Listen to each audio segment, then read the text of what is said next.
The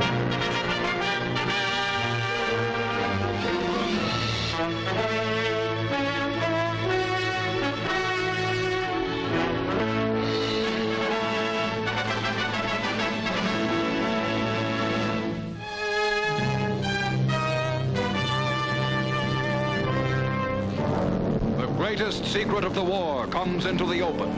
From hidden factories over the nation, under heavy Army protection, the first atomic bomb was assembled. On the New Mexico desert, Allied scientists unleashed its stupendous power.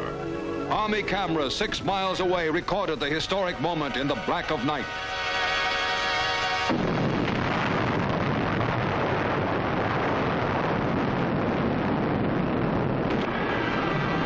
This was the end result of $2 billion spent on research and production, of years of feverish labor to harness atomic power ahead of the enemy. The energy that generates the heat of the sun and operates the solar system comes under the will of humankind. Luminous smoke rises 8 miles in the air. From another angle, with the camera aimed above and to the right of the bomb, the same explosion is seen again.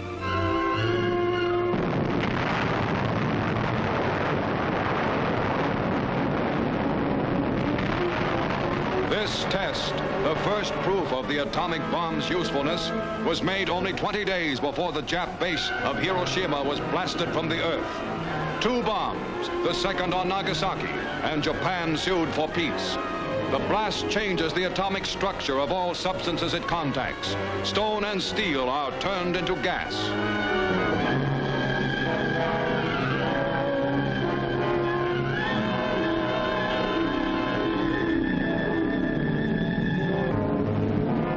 Still from 6 miles distance, another picture of the same explosion.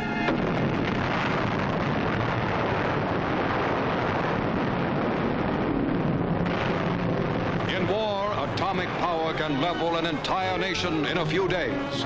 In peace, this incredible energy opens limitless horizons.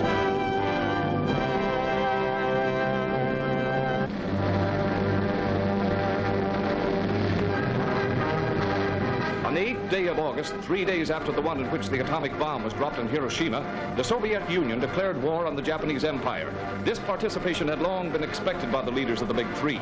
In April, at the Yalta Conference, Marshal Stalin assured President Roosevelt and Prime Minister Churchill that following the surrender of Germany, Russia would enter the war in the Pacific. And at that time, it was estimated that it would take 3 months from VE Day for the Red Army to move the necessary supplies to the Eastern Front. Russia's attack on Japan occurred approximately 3 months after Germany had been eliminated.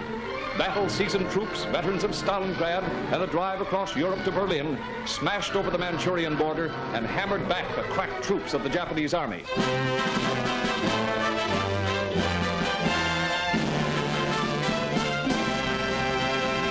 I have received this afternoon a message from the Japanese government in reply to the message forwarded to that government by the Secretary of State on August 11th.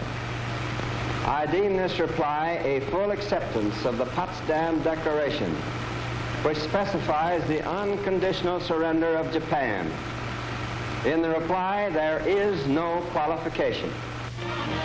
Reporters rush out to relay the news to an anxious world and touch off celebrations throughout the country. Washington is jubilant, and in Chicago, more than 1 million sing and dance in the streets in the biggest celebration the Windy City has ever seen. Joy is unconfined.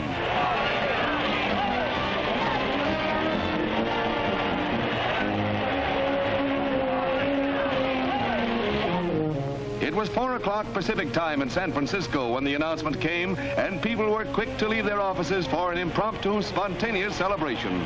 But it was in that city's Chinatown where Victory Day was the most joyous. Firecrackers that had been hoarded for years are set off in a triumphant roar.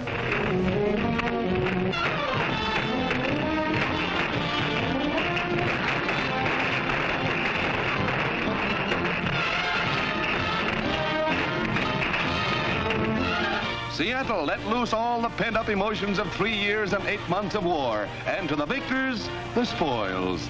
The pose may not be dignified, but the young lady is not the least upset. Peace, it's wonderful. But the greatest, wildest celebration of all was in New York's Times Square, where 2 million people, by far the greatest in the city's history, filled the streets all day waiting for the official word. A hilarious, happy throng, they cheered every rumor that it was all over.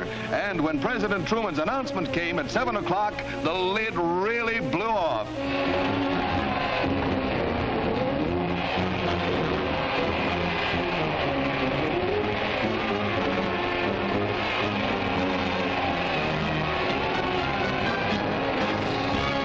Tens of thousands of proud American flags dotted the square, and as the day wore on, hilarity reached a high peak.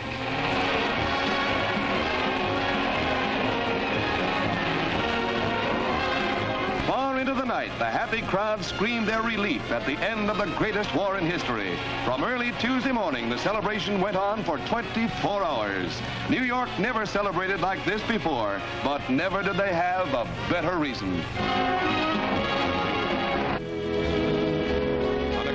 September 2nd, 1945, the battleship Missouri steams into Tokyo Bay. On the decks of this giant ship, the document that is to reduce Japan to a fifth-rate power is to be signed. Fleet Admiral Chester W. Nimitz, one of the men most responsible for smashing the Japanese hopes for world domination, is piped aboard the Missouri.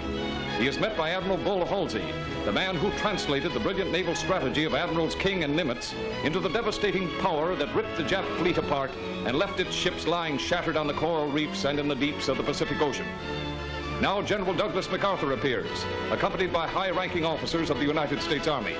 General Wainwright, just a few days freed from the blacked-out anonymity of a Japanese prison camp. General Stilwell, who early in the war tracked through the Burma jungles in retreat from the then victorious Nipponese armies. They passed the uniformed representatives of the Allied powers, Russians, British, Chinese, and khaki-clad American admirals and generals. Over the islands and the atolls of the South Pacific, through sea lanes and across bloody beaches, Nimitz and Halsey guided the destinies of the greatest naval and fleet carrier plane actions in the history of the world. This day is the culmination of their work and of the work of MacArthur, whose troops and planes helped crack Japan into complete submission.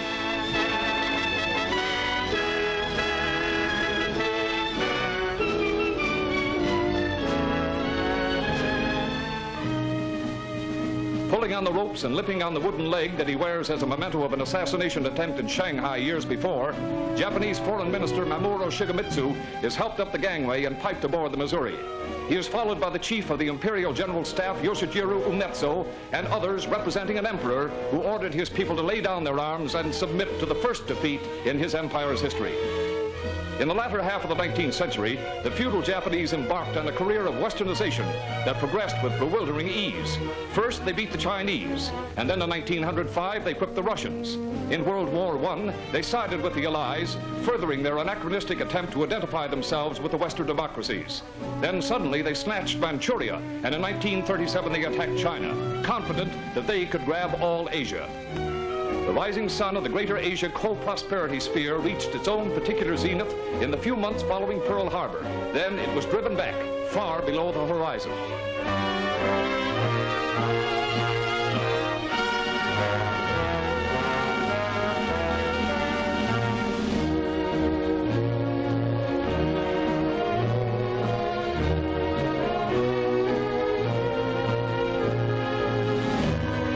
On the veranda deck of the great battleship, defeated, the Japs stand. And across from them, across the table, upon which lie the documents of surrender, are their conquerors. General MacArthur, Admiral Nimitz, and Admiral Halsey leave the cabin.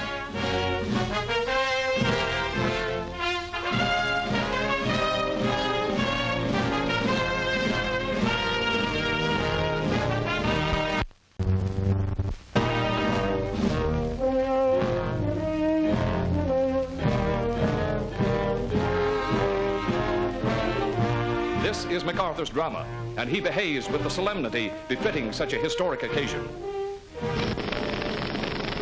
We are gathered here, representatives of the major warring powers, to conclude a solemn agreement whereby peace may be restored. As Supreme Commander for the Allied Powers, I announce it my firm purpose, in the tradition of the countries I represent, to proceed in the discharge of my responsibilities with justice and tolerance, while taking all necessary dispositions to ensure that the terms of surrender are fully, promptly, and faithfully complied with. I now invite the representatives of the Emperor of Japan and the Japanese government and the Japanese Imperial General Headquarters to sign the instrument of surrender at the places indicated.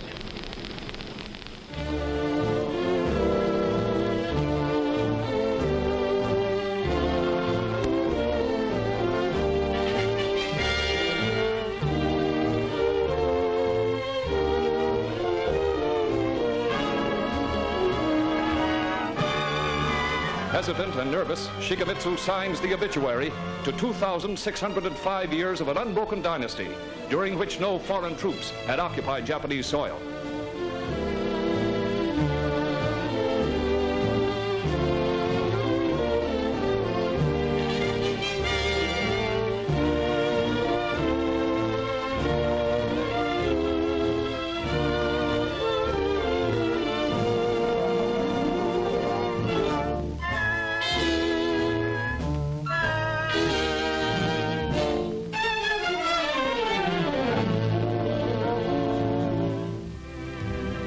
As Supreme Commander for all the Allied powers, General MacArthur, using a handful of fountain pens, signs the document of surrender.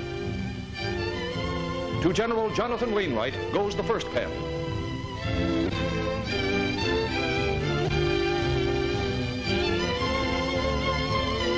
To Lieutenant General Arthur Percival goes the second pen. MacArthur summons the other signatories. For the United States, Fleet Admiral Chester W. Nimitz. For China, General Xu Yongchang. For the United Kingdom, Admiral Sir Bruce Fraser.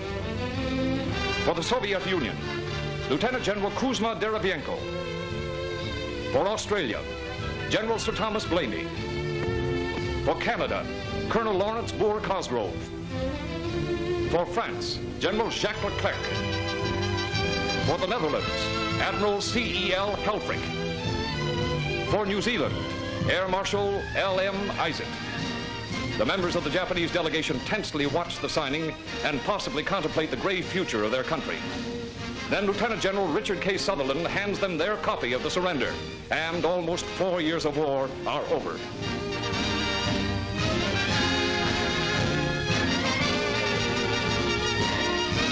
Suddenly and symbolically, airplane motors throb in the sky.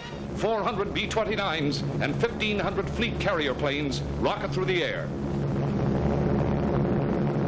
The commanders-in-chief of victorious navies and armies may be the ones who sign surrender documents, but they and the people of their countries are gratefully aware that it is you, the members of the armed forces, who have won the victories. Admiral King expresses his feelings to the officers and men of the fleet.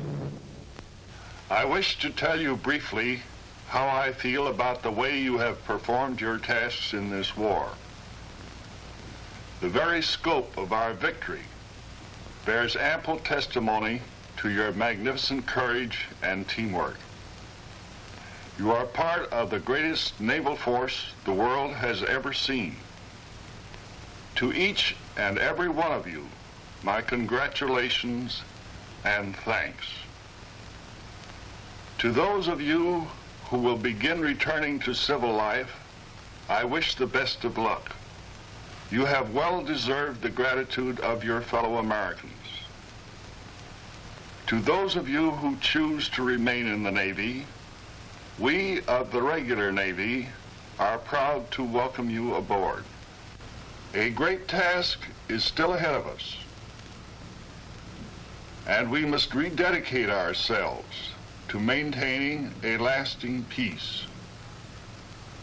Again, to each one of you, I say, well done.